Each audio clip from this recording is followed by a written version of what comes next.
স্বাধীন ফিলিস্তিন রাষ্ট্র প্রতিষ্ঠার দাবিতে বিশ্বব্যাপী চলমান আন্দোলনের প্রতি সংহতি জানিয়ে ফিলিস্তিনের পতাকা উত্তোলন, পদযাত্রা ও ছাত্র সমাবেশ করেছে কক্সবাজার জেলা ছাত্রলীগ। সোমবার জেলা আওয়ামী লীগ কার্যালয় থেকে বিশাল র্যালি বের করা হয়।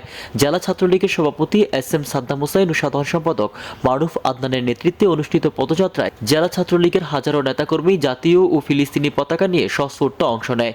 এ সময় সবার গায়ে ছিল ছাত্রলীগের লোগো ও ফিলিস্তিনের পতাকা সম্বলিত সাদা টি শার্ট।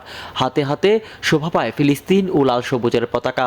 পদযাত্রাটি শহরের প্রধান সড়ক প্রদক্ষিণ করে কক্সবাজার কেন্দ্রীয় শহীদ মিনার প্রাঙ্গণে গিয়ে শেষ হয়। সেখানে অনুষ্ঠিত হয় ছাত্র সমাবেশ। সমাবেশে জেলা ছাত্রলীগের সভাপতি এস.এম. সাদ্দাম হোসেন, সাধারণ সম্পাদক মারুফ আদনান বলেন, বাংলাদেশ ফিলিস্তিনের জন্য স্বাধীন রাষ্ট্র প্রতিষ্ঠার জন্য বিশ্ব দরবারে সদা সর্বদা ক্রিয়াশীল একটি রাষ্ট্র। শেখ মুজিবুর রহমানের পররাষ্ট্রনীতির অন্যতম দিকে ছিল ফিলিস্তিনের স্বাধীনতা অর্জন। একইভাবে তার কন্যা শেখ হাসিনা বিশ্ব মানচিত্রে যে বলিষ্ঠতার সঙ্গে ফিলিস্তিনিদের অধিকার আদায়ে দাবি উত্থাপন করছে তা অতুলনীয়, অভাবনীয়।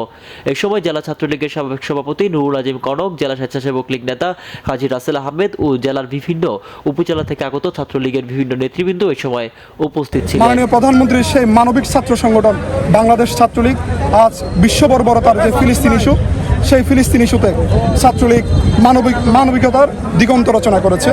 আমরা এই কক্সবাজার সমুদ্রনগরী থেকে সারা বিশ্বের পরিচিত সকল ছাত্র সংগঠন এবং যারা ফিলিস্তিনের নির্যাতিত মা বোনদেরকে আমরা বলতে চাই, আমরা আপনাদের পাশে আছি, আমরা আপনাদের সাথে আছি। আমরা ফিলিস্তিনের বিজয় নিশ্চিত না হওয়া পর্যন্ত, স্বাধীনতা নিশ্চিত না হওয়া পর্যন্ত জাতির পিতা বঙ্গবন্ধু শেখ মুজিবুর রহমান যেই দ্রোহ আমাদের অন্তরে জ্বালিয়ে দিয়েছেন, জাতির পিতা বঙ্গবন্ধু শেখ মুজিবুর রহমান যে প্রতিবাদের ভাষা আমাদেরকে শিখিয়ে গিয়েছেন, সেই জাতির পিতার আদর্শের প্রতি, নিরঙ্কুশ আদর্শের প্রতি উজ্জীবিত হয়ে মাননীয় প্রধানমন্ত্রী জননেত্রী দেশরত্ন শেখ হাসিনার ডাকে আমরা সারা বিশ্বকে বলতে চাই, আমরা ফিলিস্তিনের স্বাধীনতা আশা করছি।